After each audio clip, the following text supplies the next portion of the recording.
thank you all for coming. I'm really very happy. Yes, people who listen, so good. Thanks for listening. It's very important. One of the things that I think about on Holy Thursday, I don't talk about it every year, but it's worth mentioning from time to time. A particular woman who was a convert to the Catholic faith. She was a wife and mother. She kept her home and so forth. She didn't have any outside work as far as I know. And she lived during a time in her country, England, when it was basically illegal to practice the Catholic religion. This was under Queen Elizabeth. The woman's name was Margaret Clitheroe, and she lived in the city of York.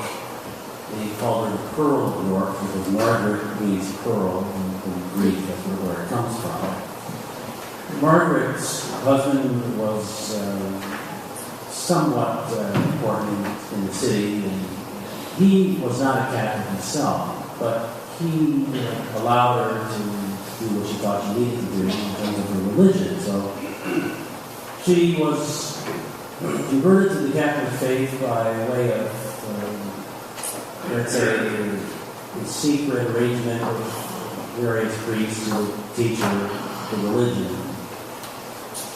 The reason she wanted to be Catholic was because she was very moved by the whole concept of the Mass. She understood that if this is really the body and blood of Jesus, she needs to be a Catholic. In the meantime, the government of England had cracked down on Mass. Mass was not permitted to be said. There had to be so-called Protestant communion service where there was no consecration element, so there certainly wasn't any change of the bread and wine in the body and blood of Christ, because the government thought it was superstitious or passe or even seditious, against, it would be considered the kind of treasonous thing for people to engage in Catholic activities. So what Margaret did was she became a Catholic, although she had never really set foot in church where Mass was celebrated, because the churches had all been confiscated by the state. And they have it to this day, by the way, which is interesting. And she used to bring priests into her home to celebrate the Mass, and then she had people come over to learn the catechism and so forth. And then somebody informed upon her, told the authorities, and she was apprehended. Now, she wasn't any stranger to jail. She had been fined in the past because she refused to attend the official Protestant service. And she had spent some time in jail also. But this time it was a very serious charge, because anyone who was caught harboring a priest, and to this day in England, in various manor homes, there are these hidden rooms that used to hide priests in them. Anyone who was caught, either as a priest celebrating Mass or giving some sort of haven to the priest, was subject to being hanged, drawn, and quartered, which I won't describe exactly what that is, but I don't want to hear about it. It's very gruesome, to say the least. Well, Margaret, who was pretty scrappy, decided that she refused to go into any sort of trial because she wasn't guilty of anything. So the punishment for that was that she would be pressed to death, meaning she was stripped and she was lying on the ground with a door on top of her with hundreds of pounds on top of the door. She was crushed to death under the weight of this door. She went to death very courageously. She had several children, and it seems to me that there were several vocations that came out of her children, because they saw her mother made such an active witness for the priesthood and for the Catholic Mass, even to the point of death. She died on March the 25th, 1586, which happened to be Good Friday that year.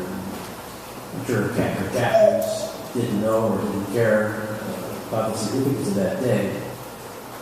So Margaret Clitheroe stands as one of many witnesses.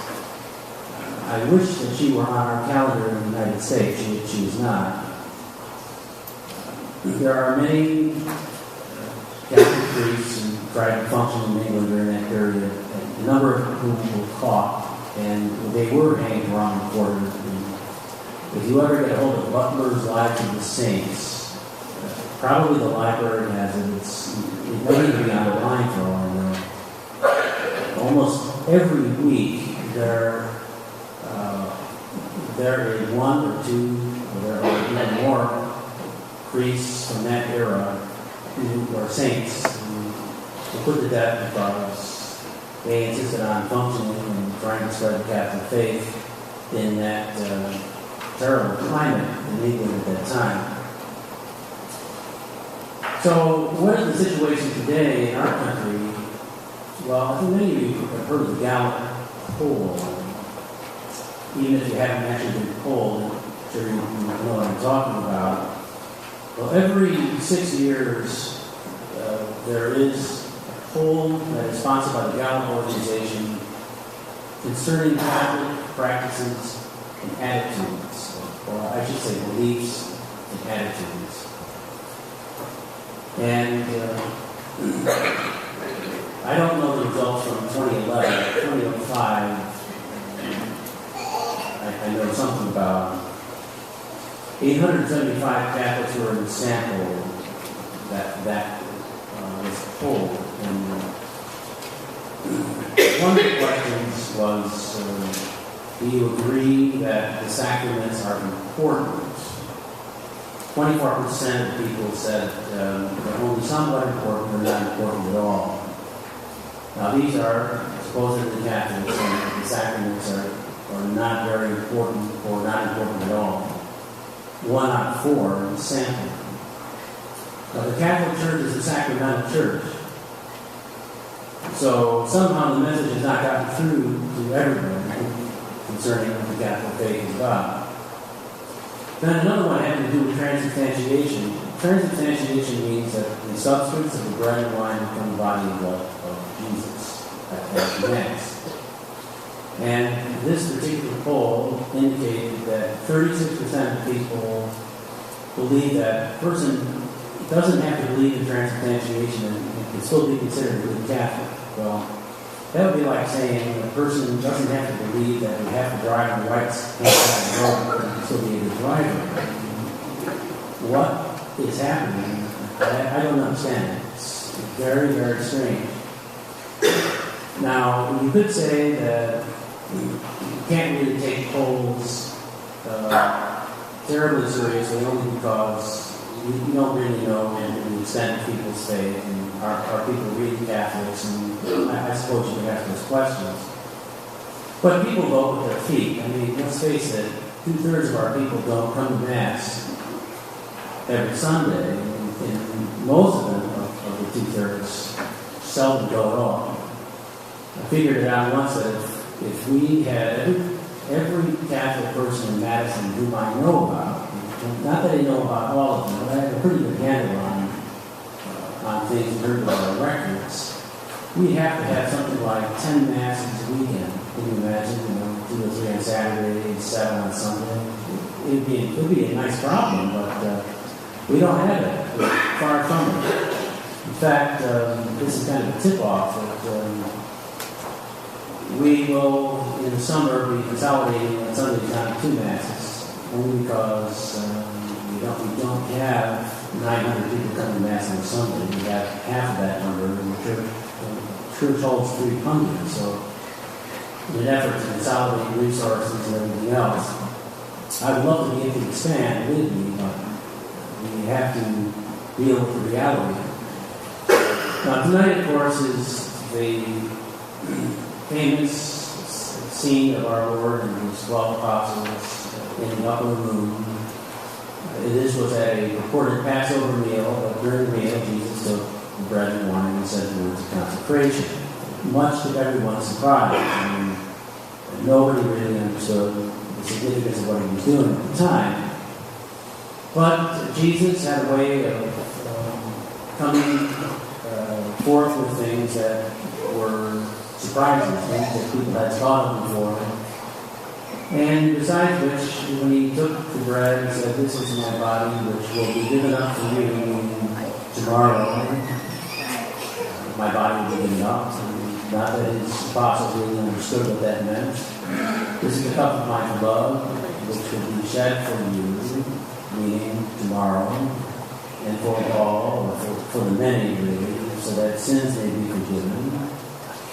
This was something that started a revolution. Really a worldwide revolution that would last for many generations and continues until the very end of the world, which will take place sometime in the future. We don't know exactly when, but there will be a final mass somewhere. A priest will be offering, and that will be the last time the mass will be offered. But between now and then, we have this thing that we call mass. The Mass makes present Jesus' own sacrifice on the cross, which was a sacrifice that he offered on behalf of all of humanity for the sins of the world. It was a brilliant thing that he did because it's not really a matter of remembering what Jesus did 2,000 years ago. I can almost assure you that if you didn't have the Mass, people wouldn't remember what he did. But it's much better than that. Jesus makes present his single sacrifice, sufficient sacrifice that he made 2,000 years ago under a different form today. Now, admittedly, there are many people who don't understand it, think that maybe the Mass is something that was developed and invented by mere mortals. That isn't true. Yes, things have changed. This is not a Passover meal.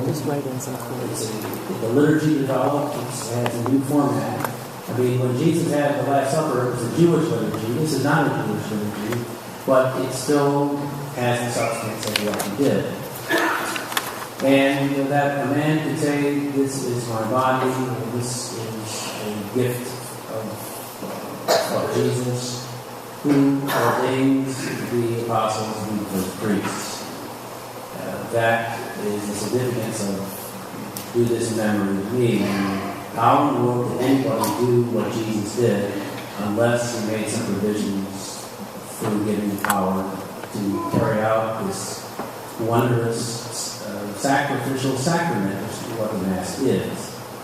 And "do this in memory of me" is a command of the whole church that we celebrate the Mass on a regular basis. And for 2,000 years, in small churches, sometimes in concentration camps, in private residences, cathedrals, shrines, out in the fields during periods of persecution and so forth, priests and people have gathered for the Mass. It is a Mass that really makes the church. If we didn't have the Mass, we wouldn't have the church. The church comes together or manifests itself in the worship that is known as the Mass. When the Catholic Church was illegal for the first 300 years of its existence in the Roman Empire, the way that Catholics maintained the church was celebrating Mass behind closed doors and different venues, privately, secretly. They used coded language such as breaking of the bread, different things of this type. But that kept the church alive. And you can confiscate the church building, which has been done in England, been done all over Europe. But that doesn't mean the church goes out of existence. It means that the church goes underground, because the church is where Jesus is and his people are. Whether or not they're in the buildings is another question. They are, that's all well and good, but sometimes we don't have control over that. Satan knows what happens at Mass. He doesn't like the Mass, he doesn't like the priesthood, he doesn't like the church, he doesn't like people who practice their faith. And he does everything he can to discourage people accordingly. Even at the Last Supper, Satan was working he worked through, especially through Judas Iscariot.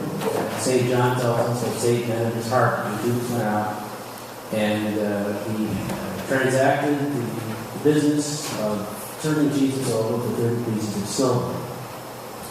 Our Lord then went out after the Last Supper, and after he sang some hymns, it's the only time in the Scripture that indicates that Jesus sang anything. He went out and then went into the garden, and he began his vigil, his night of prayer that would be so important for him to face this terrible death that he had faced. So, Jesus is the servant. He's stooped down to our level. He comes to us on a regular basis. He demonstrated at the Last Supper by washing the feet. Then he went out again afterwards, and where he would prepare himself, offer himself for all of mankind. So it is additional then also on this special night, the priest washed the feet of 12 men, and I'm very grateful for the men who are here tonight. And then after the Mass is over, there is a procession of the Blessed Sacrament into the temporary repository, which is in our chapel, where the temporary tabernacle is located, and where people can keep vigil with our Lord until about 11 o'clock or so. And after that point, we begin getting into Good Friday.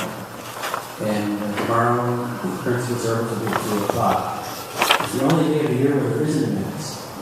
The votes that we use tomorrow, consecrated tonight. And the Lord is giving us this special opportunity of grace to accompany Him. The story that we hear about Jesus is really our own story in many ways, because we're only in this world for so long. We have to give ourselves in service to others. And we need to live holy lives. So the Lord nurtures us, strengthens us, He teaches us, He gives us the sustenance that we need, we should be, to be the church that we're supposed to be. And indeed, it's a great blessing. Life is not always easy for people, but we look at Jesus. Jesus, at least, will give us meaning to life. He'll give us purpose, and He'll give us hope.